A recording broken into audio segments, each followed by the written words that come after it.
Yes 100 शब्द प्रति minute dictation start होगी 5 सेकंड बाद। स्टार्ट। जहां तक पिछड़े वर्गों का प्रश्न है, उन्होंने उच्चतम न्यायालय के निर्णय को क्रियान्वित करने के लिए कार्यवाही शुरू कर दी है। उसमें अवधि का जो ढांचा निर्धारित किया गया है, उस पर पूरी तरह चला जा रहा है। एक विशेषज्ञ समिति गठित की गई है कि जो सरकार को यह निर्धारित करने के बारे में सलाह देगी कि किस आधार पर और किस सामाजिक व आर्थिक कसौटी पर सामाजिक दृष्टि से उन्नत व्यक्तियों और फिरकों को अलग किया जा सके। एक और स्थायी निकाय भी गठित किया जा रहा है जो यह देखेगा और जांचेगा कि अन्य पिछड़े वर्गों में किन्हें शामिल किया जाए। यह निकाय इस सूची में ज़रूरत से अधिक और ज़रूरत से कम पिछड़े वर्गों को शामिल करने की शिकायतों पर भी विचार करेगा। यह कार्यक्रम बिल्कुल उसके अनुरूप है जिसे उच्चतम न्यायालय ने निर्धारित किया है। इसको उच्चतम न्यायालय द्वारा निर्धारित समय के अंदर तैयार किया गया है। यह कार्यक्रम पूरी तरह समय सारणी के अनुसार चल रहा है। मैं सदन को यही बताना चाहता हूँ। पैरा। इसी के साथ हमने यह भी देखा है कि पहाड़ी क्षेत्रों की द्वीप समूह की रेगिस्तानी इलाकों की अपनी अपनी अलग अलग समस्याएं होती है। पहाड़ी इलाकों की समस्याएं रेगिस्तानी इलाकों से और विशेष कठिनाइयों वाले इलाकों की समस्याओं से बहुत ही भिन्न होती है। हमने यह भी देखा है कि तटवर्ती इलाकों की समस्याएं अन्य इलाकों की समस्याओं से बिल्कुल अलग होती है, चाहे तूफान हो या ज्वार भाटा हो या ऐसा और कुछ हो। भारत का समूचा तट कुछ खतरों का, कुछ प्राकृतिक विपदाओं का सामना करता रहता है। जब ज़रूरत होती है तभी हम सहायता करते हैं, परंतु किसी प्राकृतिक विपदा के बाद यह संभव नहीं होता कि पूरी हानि की भरपाई कर दी जाए। मैंने समुद्री तूफान से पीड़ित इलाकों का दौरा किया है और ये तूफान हर वर्ष आते हैं। यह पता नहीं चल सकता कि तट के कौन से भाग को तूफान से नुकसान पहुंचेगा, इसलिए समूचे तट पर खतरा बना रहता है। हमें समूचे तट के लिए और तटवर्ती क्षेत्रों में रहने वाले लोगों के लिए कुछ करना है। इसलिए मैं चाहूँगा कि कोई प्राधिकरण या सरकारी मशीनरी बनाई जाए जो विशेष रूप से तटवर्ती क्षेत्रों की समस्याओं पर ध्यान दे, कुछ स्थायी कदम उठाए। ऐसे कदम नहीं जो साल दर साल या मौसमवार उठाए जाते हैं।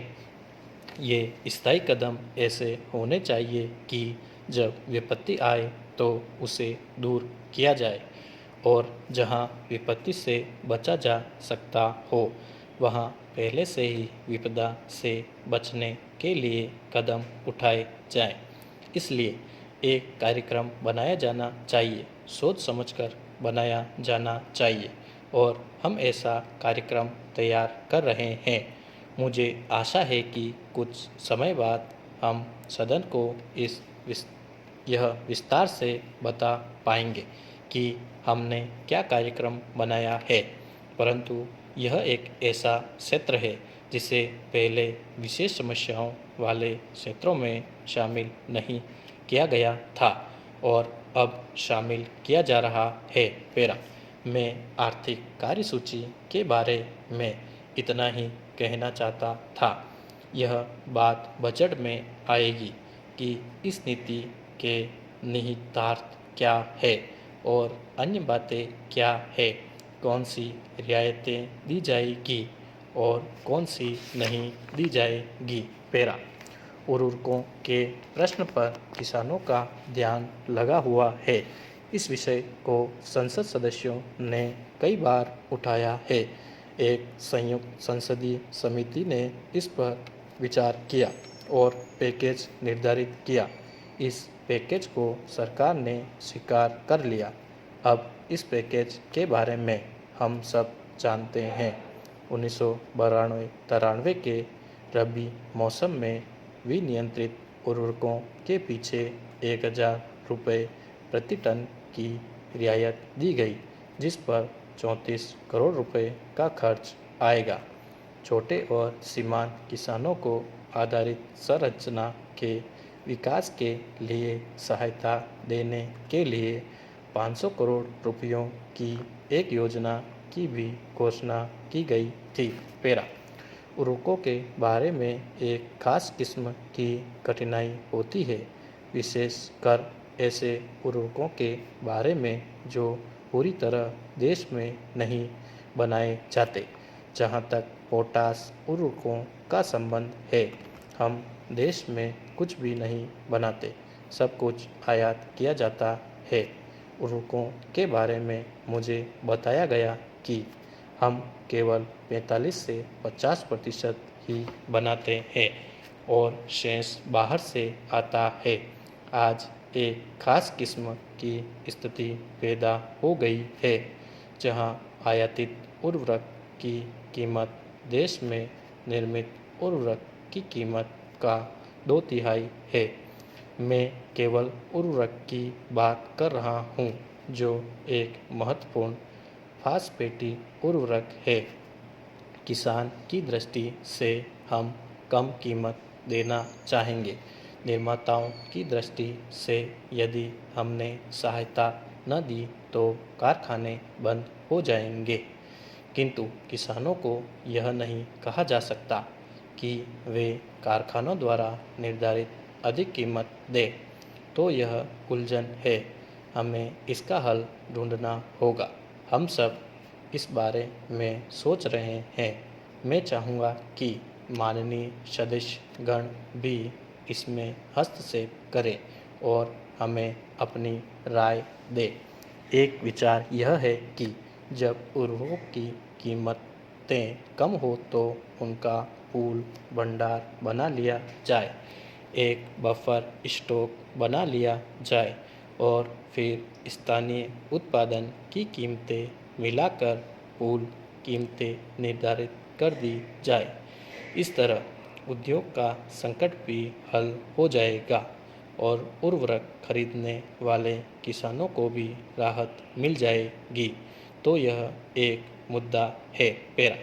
इस कार्यक्रम का एक दूसरा भाग यह है कि उर्वरक उद्योग की पूरी कायापलट की जाए और देखने की चेष्टा की जाए कि यह किस तरह प्रतियोगिता में ठहर सकता है, इसका खर्च किस तरह कम किया जा सकता है और किस तरह उर्वरकों की कीमतें किसानों की पहुंच में हो जाए। अब फिर थोड़ा विस्तार में जाए। हमें बताया गया है कि उर्वरक कारखानों ने अपना भी एक पैकेज बनाया है, इसलिए इस समय उनके कुछ सुझावों पर विचार हो रहा है। इस तरह यह समस्या किसान के लिए एक कठिन समस्या बन गई है। इसलिए सरकार अब पूरी ईमानदारी से इस समस्या पर विचार कर रही है और हम चाहते हैं कि यह समस्या इस तरह हल की जाए जिससे एक और किसान समुदाय को और दूसरी ओर देश के उर्वरक उद्योग को भी संतोष हो जाए, क्योंकि यह उद्योग बड़ी लागत और बड़ी कोशिशों से बनाया गया है।